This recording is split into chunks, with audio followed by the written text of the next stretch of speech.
All right, so let's begin.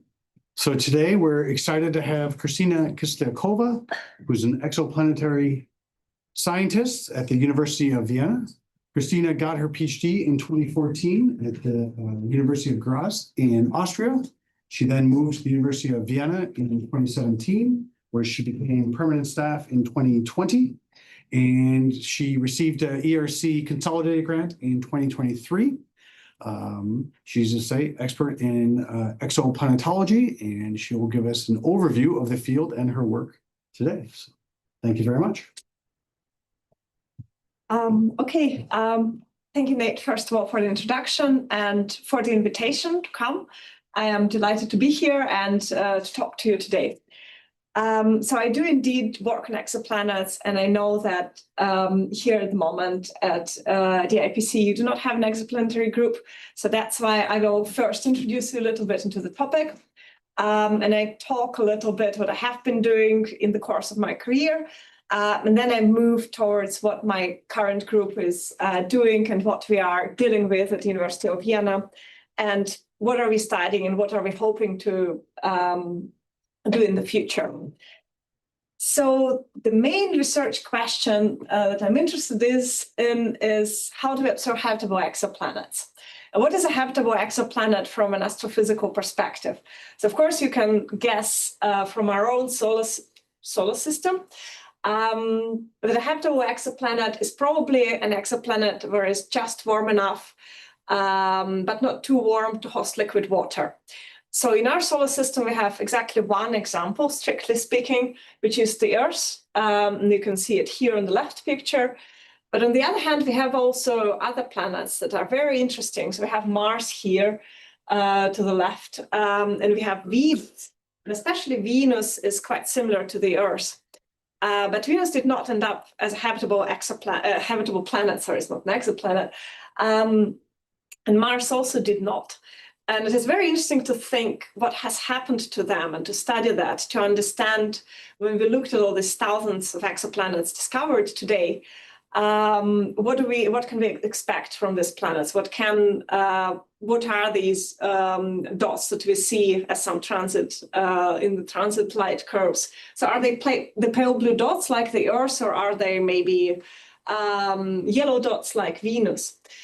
Even in the solar system, we still do not understand exactly why only the Earth has evolved as a habitable world. Mars, for instance, has ubiquitous traces of liquid water. So we know that it has had rivers, it had fluvial activity, possibly it even had quite a big ocean. But then something happened. So what likely happened is that Mars lost a lot of its atmosphere to space. So the pressure now is not sufficient for liquid water to exist, unless it's in form of brines, extremely salty water.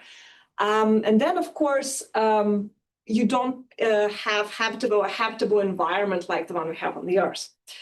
So yes, what makes a planet habitable is the question. Why did Mars lose its atmosphere? So because it's small, but maybe there are also geological factors behind it. And when we come to exoplanets, so planets orbiting other stars, not the sun, then is there any way to observe them? Well, of course, there are ways to observe them, but is there any way to observe them so that we understand what they really are? Not just know their mass and radius, but we know what their atmosphere is made of. And maybe can we make any educated guesses, scientifically educated guesses about the conditions of their surfaces? So this is what I'm currently focusing on. And this is what my group is also studying. This is what I find is one of the very important current questions of exoplanetology. So I will also step behind a little bit and talk about exoplanets in general. Do we know that they are indeed out there? And the answer is yes.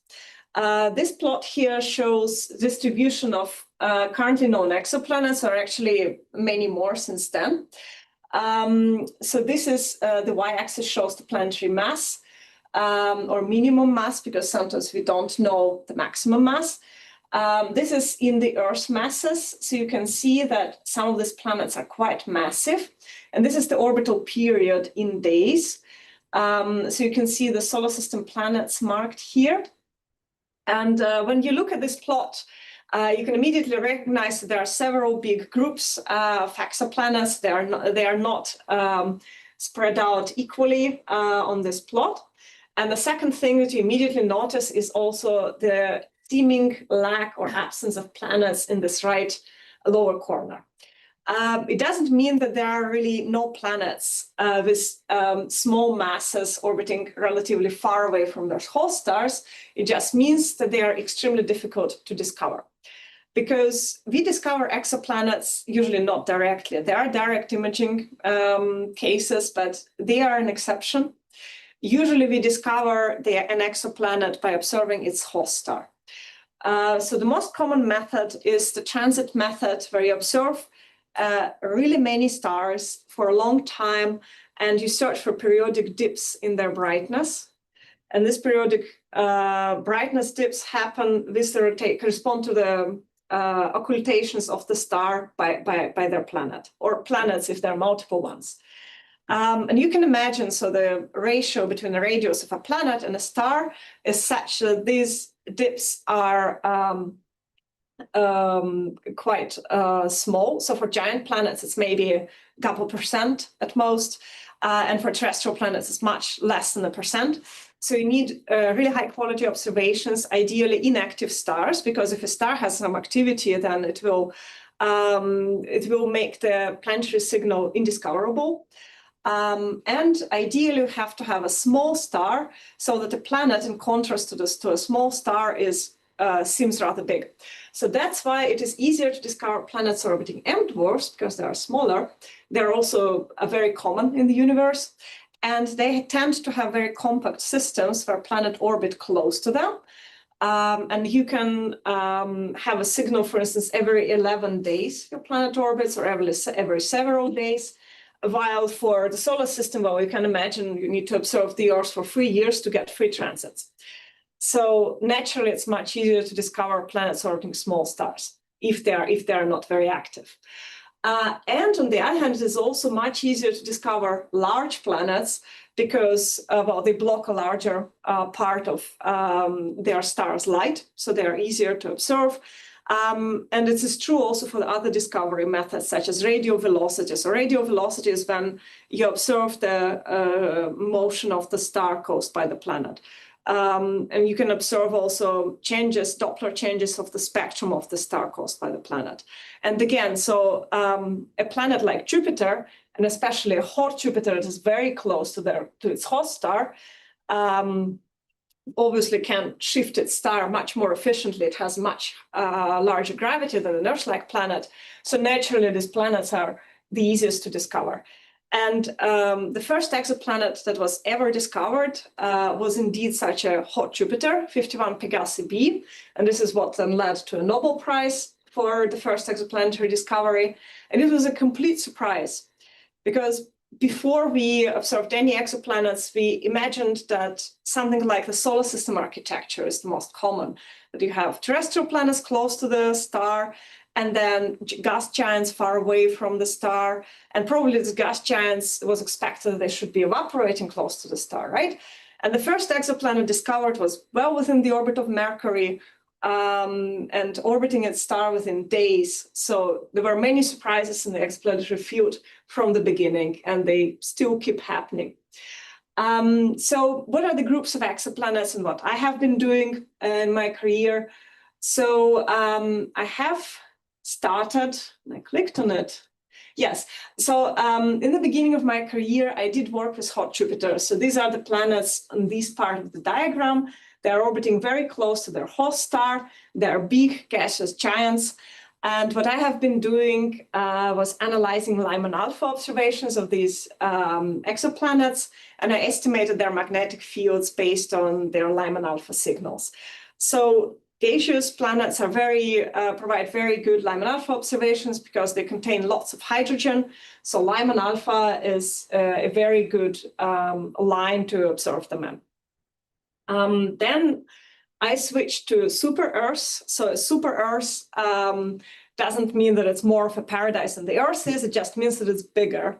So super Earths are planets absent from the solar system, meaning that these are rocky planets with masses several times the mass of the Earth. They're quite interesting. So it is very interesting to estimate their volcanic outgassing rates, for instance, their magnetic fields. I will tell you later why these parameters are very relevant. And it is, of course, obviously very interesting to try to observe them because they're bigger. So again, it might be easier to discover them and also to observe them. Nowadays, I am also trying to, not trying to observe these planets because we need better instruments for that. But I am studying theoretically Earth-like exoplanets, so really going to low-mass planets orbiting solar mass stars, and looking at the solar system specifically, so the early Earth, Venus, and Mars. And also, of course, the star is extremely important. So I have works on X-ray observations of stellar astrospheres, which one can use to estimate the stellar winds, which are very difficult to observe, to constrain observation in any other way. So this is how what types of exoplanets they are and what I have been doing lately. And now I will tell you a little bit how they are born, because maybe some of you do not know that, because you work in completely different fields. So exoplanets are born within protoplanetary disks. So what is a protoplanetary disk? So initially, stars form from molecular clouds, and these molecular clouds collapse. If the genes criteria are fulfilled. And then eventually, so you have a protostar in the center. So it's not necessarily a main sequence star yet, but it is a star that is already generating energy, usually, for instance, by contraction. And then around it, you have a disk, which consists of gas and dust and planetesimals. These are the protoplanetary disks. Then eventually, once the gas is dispersed, they evolve into debris disks. And we have debris disks in the solar system as well. So, for instance, the asteroid belt is an example of a debris disk. So exoplanets are born within these disks from smaller from pebbles, which grow to planetesimals, and then they grow towards larger bodies. Many details of this process are not quite understood yet. So how exactly they grow without destroying each other? So why do collisions sometimes lead to destruction and production of tiny dust particles? And why do they sometimes lead to production of larger planetesimals? There is an entirely different field of study, which is very interesting. But what is interesting for me is that planets are indeed born there, and it is quite an efficient process. We can observe the birth of planets. The best instrument for this is ALMA. It's one, but James Webb observes protoplanetary disks as well. So you can get pictures of exoplanets being born. And you can see gaps in these disks. And these gaps are usually cleared by a massive planet that collects the gas from the exoplanetary disk. So then, of course, these planets start evolving. Interestingly enough, not everything that is on this slide is shown. So I have also a picture here, but it's not shown. But I can explain it anyway. So some planets form very fast, and then they can, if they reach a specific mass while they're still embedded into a gas disk, then they can accumulate a lot of gas, and then they end up as gas giants. So these planets then, if they just happen to be born in the right place and grow fast enough, then they immediately start influencing the disk around them a lot. So they can migrate towards the star and then even backwards due to dynamical interactions with other bodies. And they can then shape the growing process of smaller planets.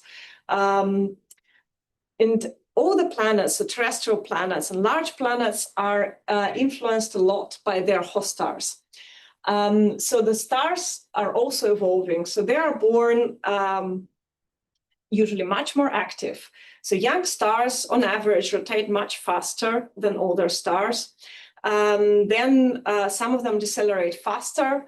Some of them, for instance, low-mass M-dwarf, take a very long time to decelerate. And this is very important for us because stellar rotation is directly linked to stellar activity. And stellar activity manifests itself in short wavelength radiation of a star, so X-ray radiation, ultraviolet radiation, and we believe it is also directly linked to the stellar winds, because the stars are decelerated by the momentum taken away by the stellar winds. So overall, of course, young stars, on average, will be much more active, will have more active regions. So here is an example. They'll produce more short wavelength radiation and possibly coronal mass ejections. And this will have a direct influence on the planets orbiting them. And this X-ray and extreme ultraviolet radiation is so important because it is absorbed in the upper layers of planetary atmospheres. So you know that cross sections are very large in the EV range. And this radiation is energetic, so it heats up the upper layers of the planetary atmosphere, and then they can be lost to space. The stellar winds are also influencing the planet and also lead to atmospheric losses. And then it is very important to understand what's happening to the atmospheres, and it's also extremely important to understand the star. So if you observe a certain system, so a certain exoplanet today, it is very tricky to actually reconstruct the rotation and activity history of that given star, especially if it's a G star, because there is a large spread at the early ages. And if you observe the sun, even the sun today, we cannot immediately tell just by looking at the sun which rotation history and activity history the sun has followed. And it is even more true for stars other than the sun, because we have even less data on that. So indirectly, we can guess by looking at the Earth, Venus in the solar system. We believe that the sun was, in fact, born as a slow rotator and was always an inactive star.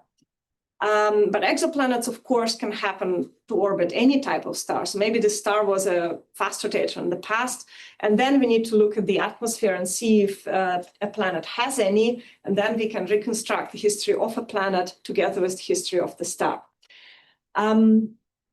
So, okay, it was animated. It was not supposed to be animated, sorry. But yeah, this is the summary of what I said. So deceleration of rotation then leads to weakening of the stellar dynamo, because stellar dynamo is powered by the stellar rotation mostly. And then the dynamo is linked to all sorts of activity that is produced by the star. So how does a star connect to the planet then? So here's an example for the Earth and the Sun, but generally we can imagine that it will be very similar for exoplanets, especially if they have a magnetic field, and especially gaseous exoplanets highly likely do have magnetic fields, although they are difficult to observe. So we have a star. A star produces stellar wind and obviously also radiation, flares, coronal mass ejections. And all these various activity phenomena then influence the planet. So in case of the Earth, we have a magnetized planet. So the Earth has its own magnetic field and it has a magnetosphere. And since the Earth is relatively far from the sun, this magnetic field is strong enough to create a rather large magnetosphere around the Earth. So if you would move the Earth much closer to the sun, then this magnetosphere would be much more compressed and would be naturally much smaller due to higher solar wind pressure closer to the sun. So generally, the solar wind particles or stellar wind particles will impact the magnetosphere, will compress it sometimes more if there is a coronal mass ejection coming and a big storm is happening.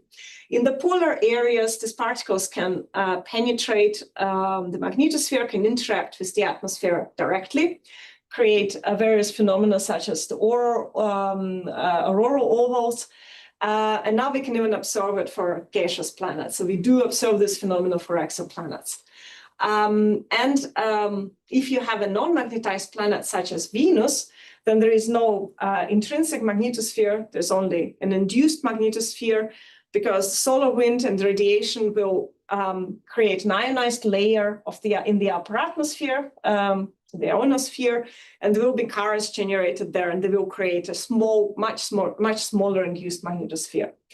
But in general, what the sun does and the star does, so it heats up the upper layers of the atmosphere and drives the atmospheric escape.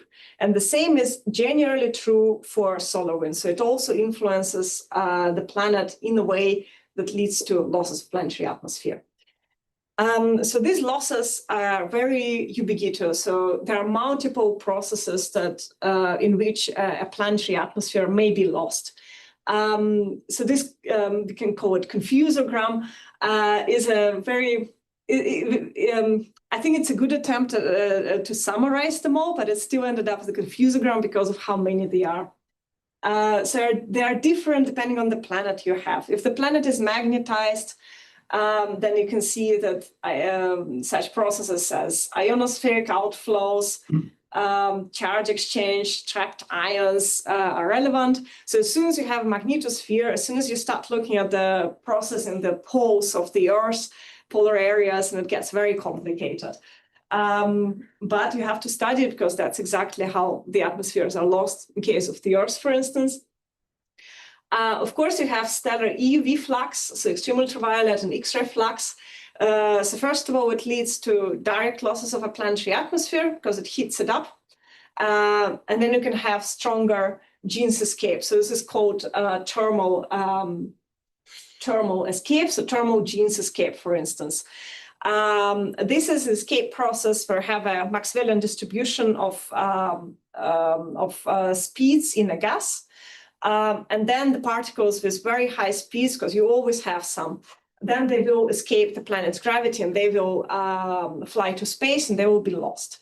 And if you have a higher temperature of a planetary, of the higher atmosphere, then naturally this tail will be much larger and then more particles can escape.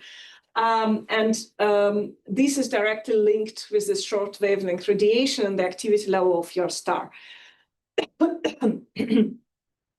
So Jeans escape if you heat up the planet so much that the majority of the particles has velocities, Maxwellian velocities close to the escape velocity, then the atmosphere can turn hydrodynamic. And you will have a Parker wind type scenario where the planetary atmosphere will just flow to space hydrodynamically. It doesn't happen to the planets in the solar system currently, but we believe that for hot Jupiters especially, so there are hydrogen-dominated planets very close to their host stars, this is a typical scenario that they have actually atmospheric winds coming out from their atmospheres. Then, of course, you have ion escape. So you have, again, hydrodynamic escape, photochemical escape, where this short wavelength radiation drives photochemistry, creates hot atoms, for instance, and then they can escape. So this is dominant mechanism from Mars. We have Mars here.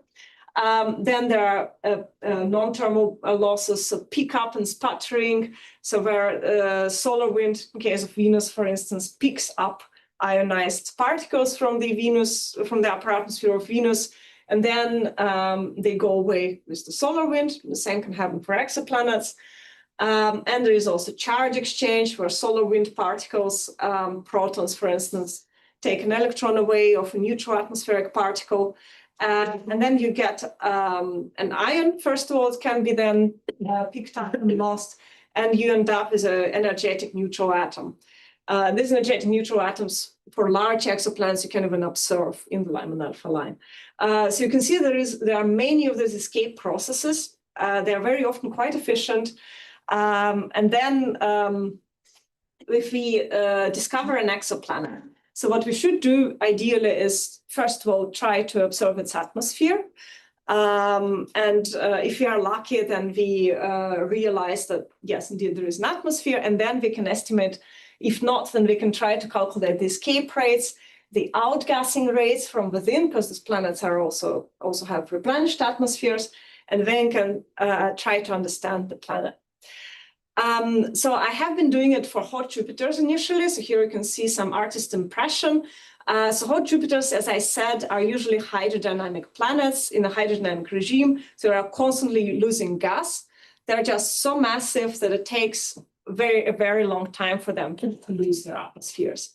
So what I have been doing was looking at the Lyman alpha observations by the Hubble Space Telescope, several hot Jupiters, and looking at the absorption. So here you can see the normalized flux. The central part has to be cut due to the geocorona contamination. And we were fitting, so the red line is the best fit. We were fitting these observations with different parameters. And we have shown that one can only fit these observations with a very specific configuration of a magnetosphere, so the size around the planet that is dominated by the planetary magnetic field, and we deduced the strength of the magnetic field from these Lyman alpha observations. So I wouldn't say that it's an absolutely bulletproof technique, because it is indirect, and there are so many parameters that influence this absorption. But it was interesting nonetheless, because planetary magnetic fields are almost unobservable in a direct way. So such indirect methods are then interesting. So then, as I said, I moved to super Earths, and I looked at smaller planets, so even Earth-like planets. And I was interested in observations of atmospheres. And of course, since these planets are close to their host stars, then very often they will interact with their host star in some ways that we do not see in the solar system. For instance, they will have much stronger tidal interactions, magnetic interactions with their host stars. And we know from the solar system, from Io, that very strong tidal interactions lead to strong volcanic activity on a body. So this is what I looked at using Io. So this is the Io plasma torus here, an observation from the solar system. And together with my colleagues, we were trying to look at a plasma torus around exoplanets. We first calculated indeed such a plasma torus could be produced by extreme volcanic activity, and then we tried to observe it. So this was our prediction of a plasma torus observations with the Hubble Space Telescope around an M dwarf. So if we assume that the planet orbits an M dwarf. And yeah, theoretically, indeed, you can observe it with the Hubble Space Telescope even, not necessarily with JWST, because it was before JWST. And then we tried to observe it with UVIS in the UV, so this is sodium D line, and we saw nothing. So this was for a super Earth HD 3167b, so it's just one planet. And recently, actually, somebody has observed such a torus in a Balmer alpha line. So it is possible, but this is something where we still need to keep working and still need to discover more. So then I moved to even smaller planets, so Earth-like planets. And what I have been doing was looking at planetary escape, so escape to space. So I looked at non-thermal escape. Here you can see polar wind estimated for the Earth. So the red particles are the oxygen ions escaping from the Earth. And this was a very early version of the code where we didn't include the magnetic field lines. So that's why they are just escaping in this conical shape. So now we have a much better version where we actually include the magnetic field lines and where the escape looks much more realistic. So we looked at various magnetospheric processes and on thermal escape as well. So this is escape due to heating by the extreme ultraviolet radiation.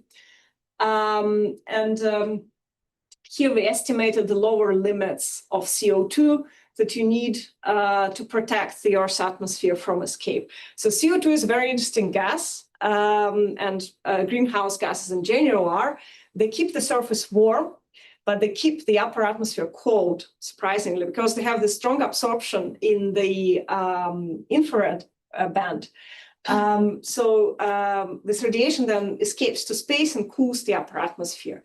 And that's why if you add CO2 to a planet's atmosphere, then the upper atmosphere gets colder and is protected from escape, and the lower atmosphere gets hotter. So if you compare the Earth and Venus, then the surface of Venus is much hotter than the surface of the Earth, but the upper atmosphere of Venus is colder. And this is very interesting, and that's what we studied as applied to the early Earth. And we then showed that not only the climate simulations tell us that you need more CO2 to offset the faint young sun, but also you need more CO2 to protect the Earth from the active sun. I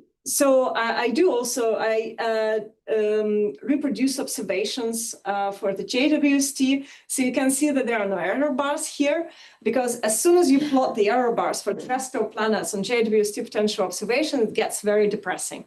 So that's why there are none here. And this is because for very small planets, we need new instruments such as the HWO, so Habitable Worlds Observatory, and LIFE. So JWST is an absolutely amazing instrument, but it cannot do small planets orbiting G stars. So it can do small planets orbiting M dwarfs, but unfortunately they do not have atmospheres, and I'll tell you later why. These are the stellar winds. So I told you that stellar winds are also important, so they compress the planetary magnetospheres, and they drive atmospheric escape. But we cannot observe them directly. So it's very thin plasma that escapes from the planet's atmosphere, from the star, and we cannot observe it in any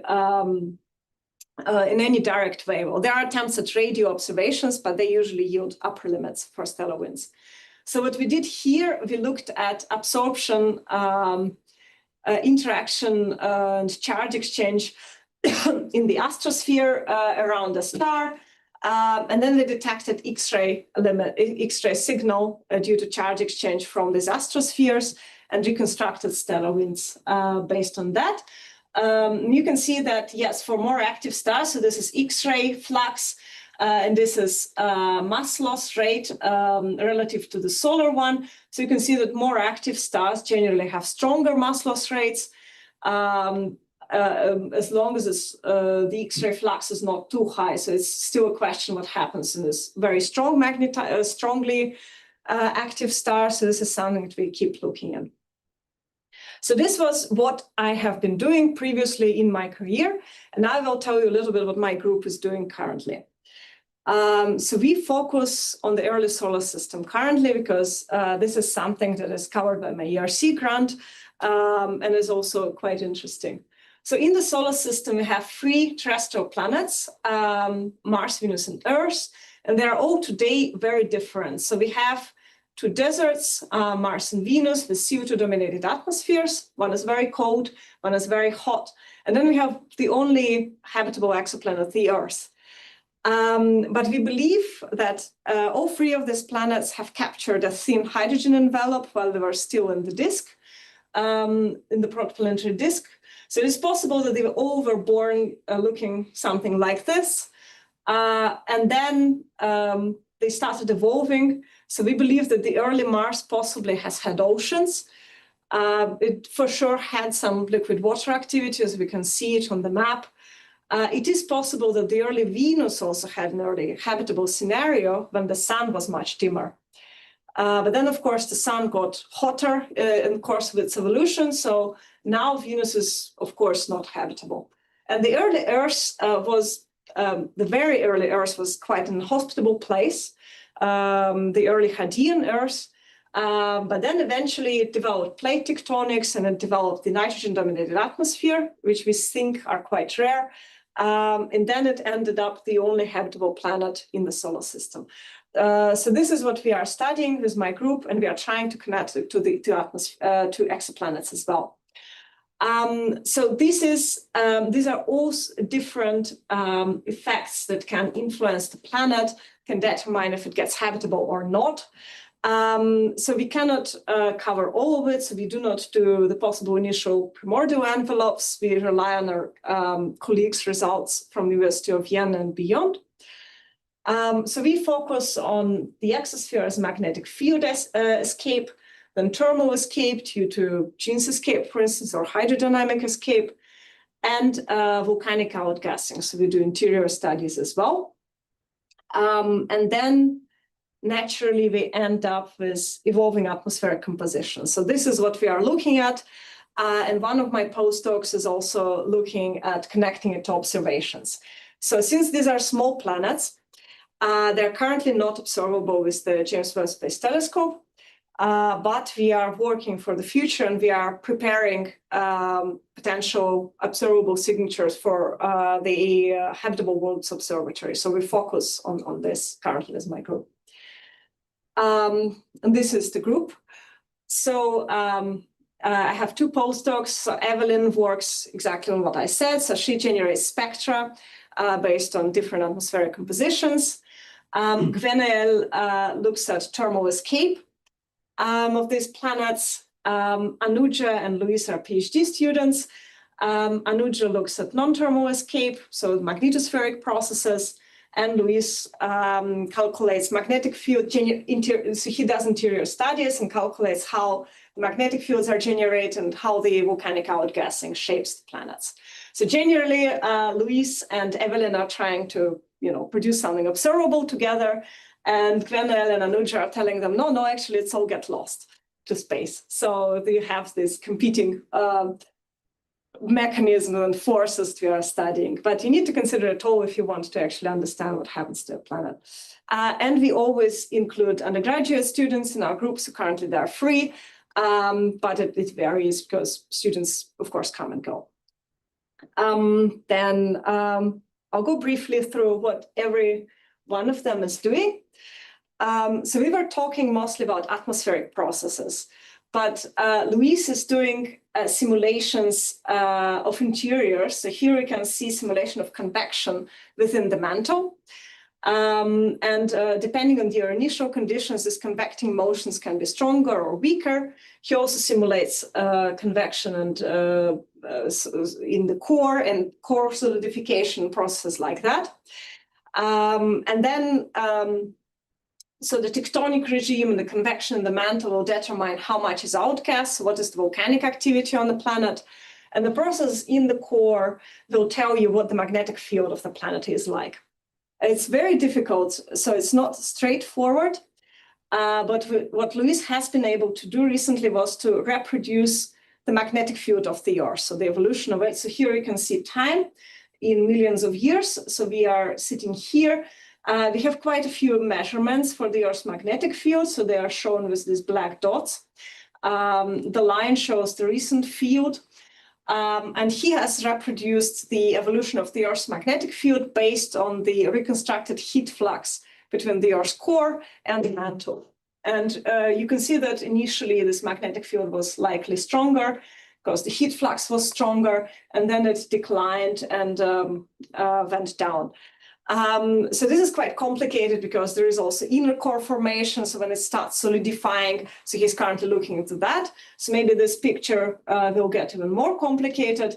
But overall, he can reproduce the magnetic field. And this is very relevant because it determines how the planet interacts with the solar wind and if it survives the escape or not. So Evelyn does, as I said, spectra of planetary atmospheres. But to get a spectrum, so especially JWST or HW, you need to look at the lower planetary layers, which are thick, lower atmospheric layers, and to do this, you need to do also climate simulations, so global climate modeling. So this is what she does. So here is an example of a study she did as part of her PhD. So she can simulate different land maps, and then she gets, of course, more as a bonus for our group because we're interested in the survivability of atmospheres. So she gets also heat maps and cloud fractions. And then this can be converted into spectra. So depending on how hot your atmosphere is, how much water vapor is in there. So you can get pictures like this. So this is wavelength in micrometers. And this is contrast parts per billion. So you can see immediately that it's not very easy to observe these planets. And depending on the water fraction, so here, this is just the influence of water, different amounts of water on the spectrum. You can see water bands here that get, so the absorption gets deeper or weaker depending on the amount of water. So this is a simulation for Ristretto. Ristretto is an instrument that will be installed in Chile very soon. And this is a specific simulation for the planet Proxima Cent-b. So Proxima Centauri is the nearest star to the Earth. It's an M dwarf. It has a planet orbiting actually in the habitable zone where theoretically liquid water could be possible. And it's slightly more massive than the Earth. So it is quite an interesting planet. It's very close to us. Unfortunately, it doesn't transit. But it is still possibly observable with Ristretto. So we can get possibly the spectrum, reflected spectrum of this planet. So this is what we hope to do in the future. And this is then preparatory work for Proxima Cent-b. This can be then applied to other planets. Unfortunately, Ristretto won't be able to observe many other planets of this type than Proxima Cent-b, but some other instruments will be. So Andes, for instance, which is will also be installed in Chile, and obviously the HWO, which is a space observatory. So this is what Evelyn is doing. So Gwenel then looks at the upper atmosphere. So lower atmosphere is what Evelyn is looking at. Then Gwenel studies the upper atmosphere with the Compot code written by Colin Johnston initially. So this is the code which calculates how the radiation is absorbed in the upper atmosphere, how the upper atmosphere is heated, what is the chemistry that happens here, and if these atmospheres are lost or not thermally. So just use the heating by the XUV. Then he has, oops, sorry, I skipped it. She has, calculated the atmospheric losses around different stars. So here we have the distance from the star. This green line is the habitable zone. These are stellar masses. So you can see that the habitable zone goes closer to the star as the mass goes down, naturally because the luminosity of the star goes down. And these different dots are different exoplanets suggested for observations with the JWST. So a specific subset of rocky exoplanets, not gas giants. And Gwenel has calculated the atmospheric losses and has shown that actually it doesn't look very optimistic for observations of rocky exoplanets with JWST.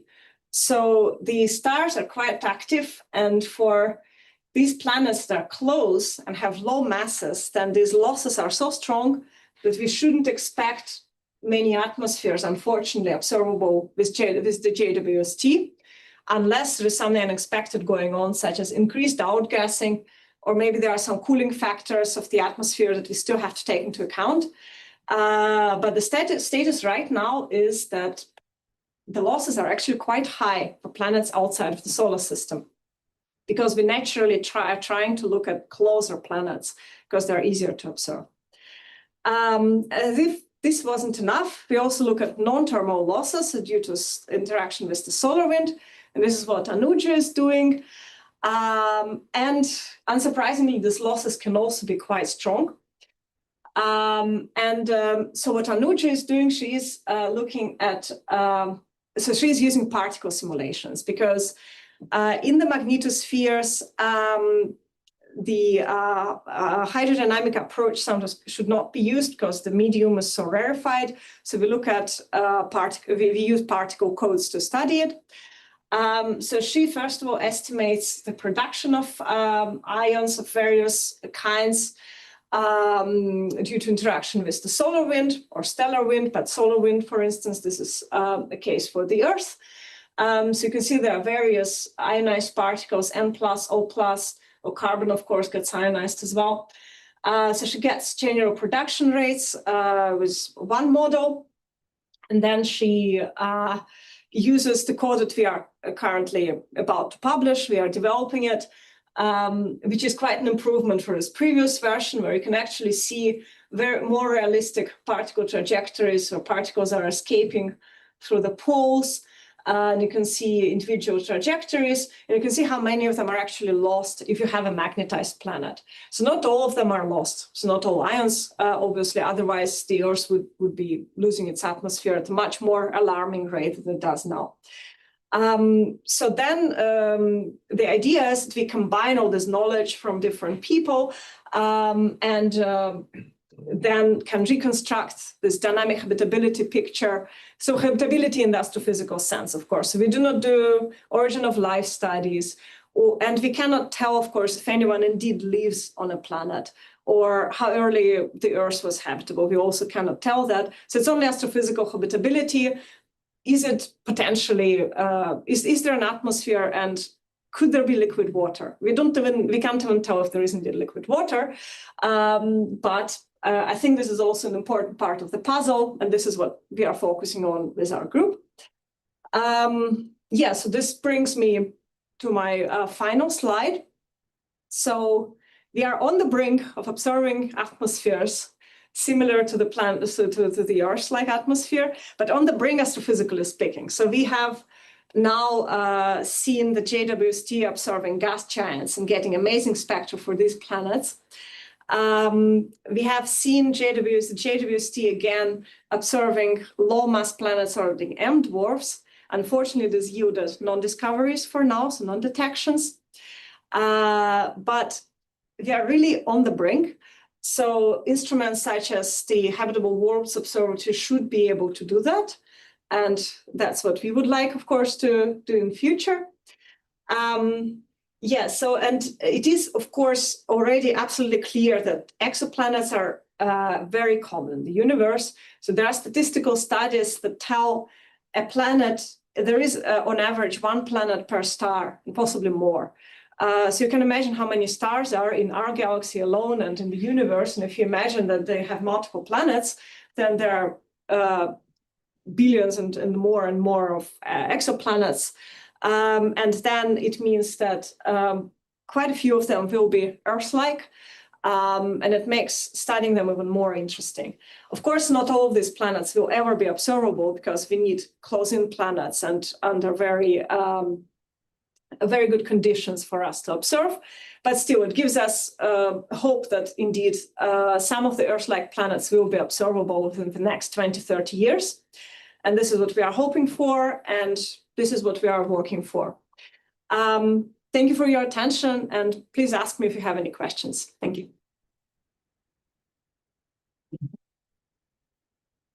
Thank you very much. Yes? Just a question from a person who knows nothing about this. Do you have any spatial resolution on a given exoplanet? Can you pixelate it? Yes. So there are, it's called direct imaging. Yes, it is possible to do, but it can only be done for giant planets very far away from a star. Usually it's hundreds of astronomical units. So astronomical unit is between the Earth and the Sun, the distance, and it has to be hundreds of astronomical units. For terrestrial planets, you cannot do it. And if you want to measure get a spectrum of an atmosphere, then it also should be rather a close-in planet. But generally, yes, we do see giant planets. So yeah. I find this incredible. A very brief question to follow up. All these methodologies and instrumentation to look at exoplanets, have they been used to solve another problem? Because it appears to me as something very special. Any other problem, technological or scientific? Have there been any spin-outs from these developments? Well, the JWST is, the James Webb Space Telescope is used for all sorts of astrophysical observations. So I focus on exoplanetary observations, the JWST, but it observes everything, actually. So the solar system, it observes, well, the stars, of course, disks around stars, black holes. So it is applicable everywhere. Then other telescopes that we use, for instance, XMM Newton, it is also not designed to observe exoplanets. So XMM Newton we used for stellar wind observations, but XMM Newton is mostly used for all sorts of high energy phenomena in the universe. And it's like that with all instrumentation that we use, so it can be used for all sorts of astrophysical observations. If you are talking more about general impact, it is a little bit like what Maxwell said, I think, about So it is a little bit like, it's still something that is maybe in the future. So you don't get immediate gain from knowing that an atmosphere has the planet has an atmosphere. But it influences our understanding of how life evolved on the Earth. What conditions did the early Earth have? And it's more a philosophical question, of course. So are we alone? So when we look up, what do we actually see? So just to understand that. I do not think that, like for instance, our theoretical findings have generated any commercial spin-offs. I'm not aware of that. But maybe somebody gets inspired and does something, yeah.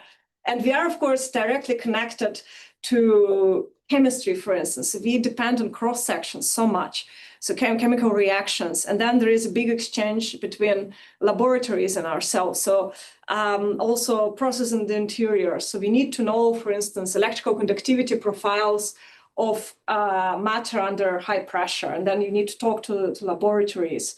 But overall, I mean, astrophysics in general is, I think, a topic that doesn't influence us directly, commercially, immediately, but I think in very long term, it of course can. Thank you. Can you go to one of your first plots? You plotted, all the exoplanets known, their mass versus. These are not all mobile. Oh, yeah, right, yeah. Here you go. Yeah. So the question I have here is, I understand the bottom right, that is just an observational selection effect. That, they're very hard to find those things. Yeah. But the ones, if we just focus, for example, on the blue dots. So one method, transit, which is going to be more sensitive to planets. Bigger planets close up. Yeah, but it's not uniform. So if I plot a histogram, there's two sections there. Yes. Yeah. Is that real at say 50 or 60 Absolutely. Earth masses? Do we just not does the universe not form those planets? It is a bit more complicated than that. So it is real, and it is the effect mostly of atmospheric escape. So these planets, we believe that these planets these planets are born, but they happen to be a bit unlucky in the sense that they don't have gravity strong enough to keep these atmospheres. And then they end up sliding down as a course of their evolution. So they are losing mass, and their radii are shrinking, and then eventually they end up as super Earths, and they have lost their atmospheres. And if they are born a little bit bigger, then of course they also lose their atmosphere. But then they are essentially a Jupiter mass planet, and the gravity is so much stronger that they happen to keep them. And then if they happen to be born here, then they slide down. Well, they're not really going up, because once you have formed a planet, then it doesn't really grow past a certain age. But yes, this is a real thing, yeah.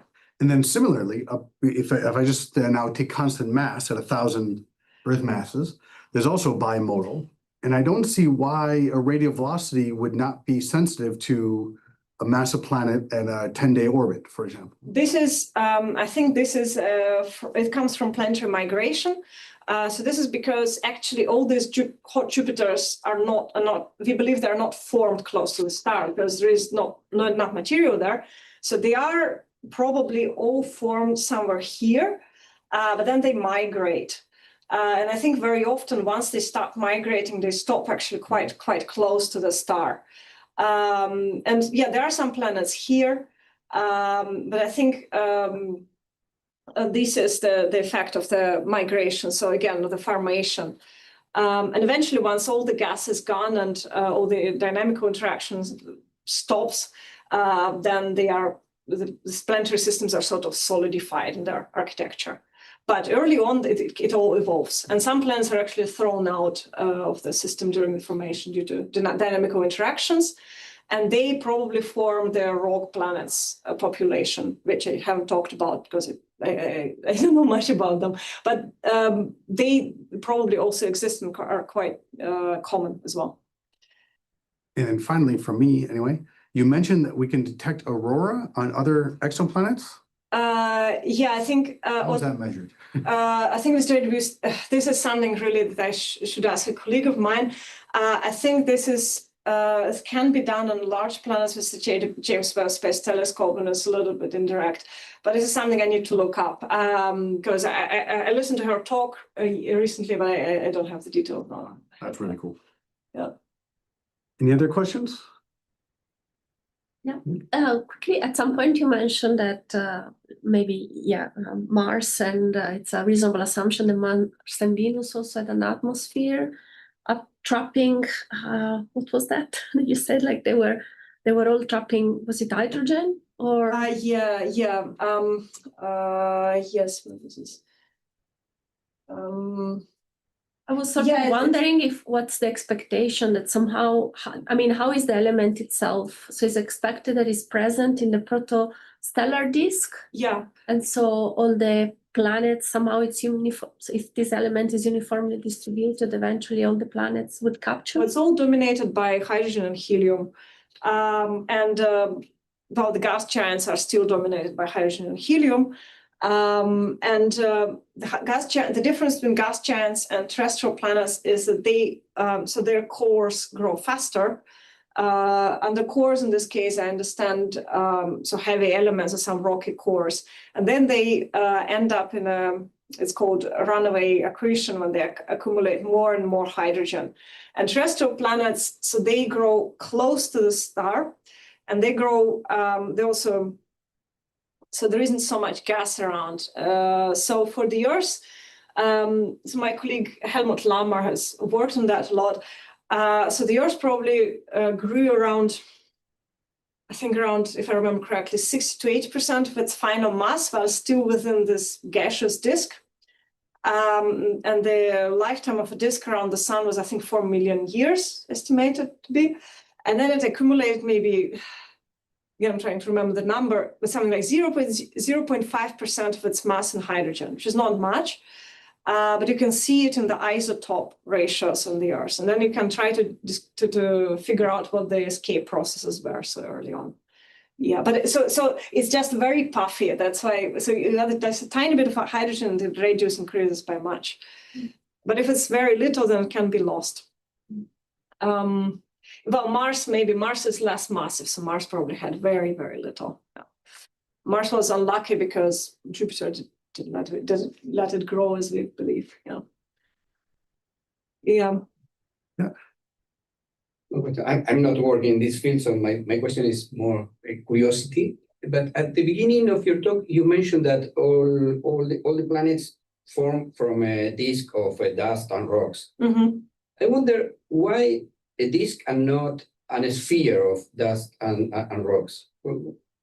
Yeah, it is because so when these so initially it is indeed like a more or less spherical gas shell, but then it starts contracting and it has some rotation. So it is quite unlikely that we'll have no no rotation at all. So as it's contracting, then there's conservational law, so it has to be constrained, right? And so there will be a preferential rotation around there.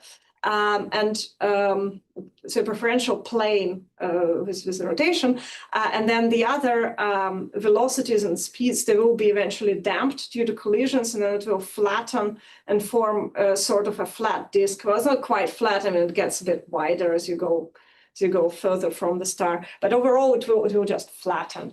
Yeah, that's the idea.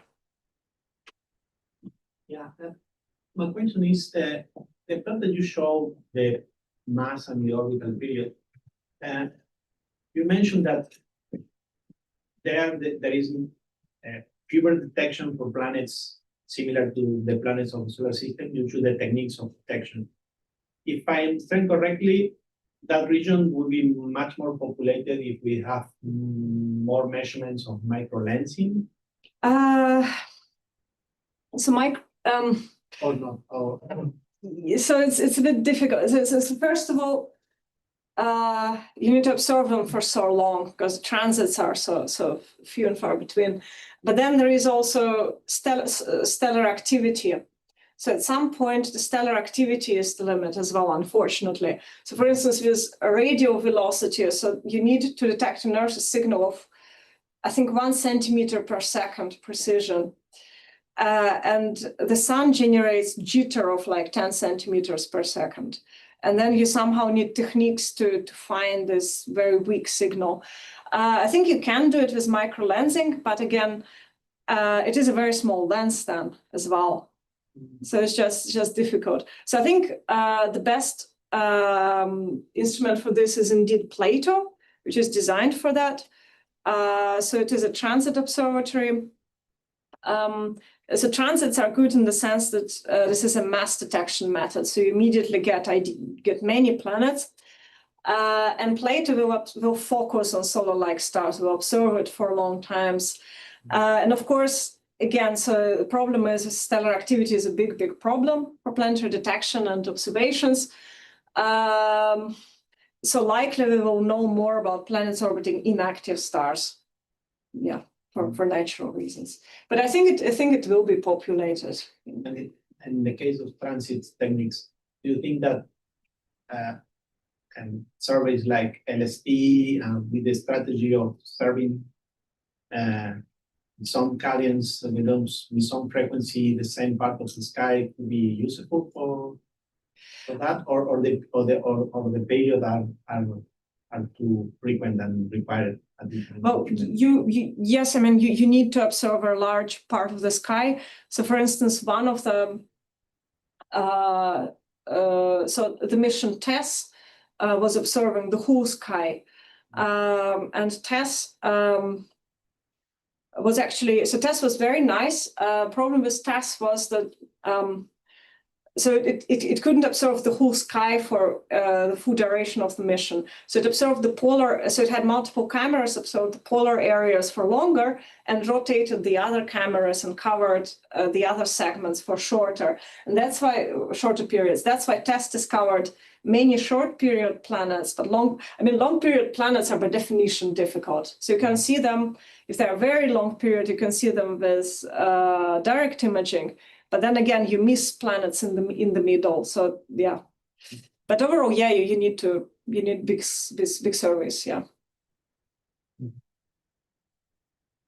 Last question. So this rate of 1 planet per star is coming essentially from such kind of samples? No, I mean, 1 planet is order of, I think, this was several years ago, the estimate, but this is, I think, at least, so it can be more. Yes, it is coming from population studies based on these observations and discovery observations, and based on formation theories as well. Yeah. All right, let's thank Kristina again. No.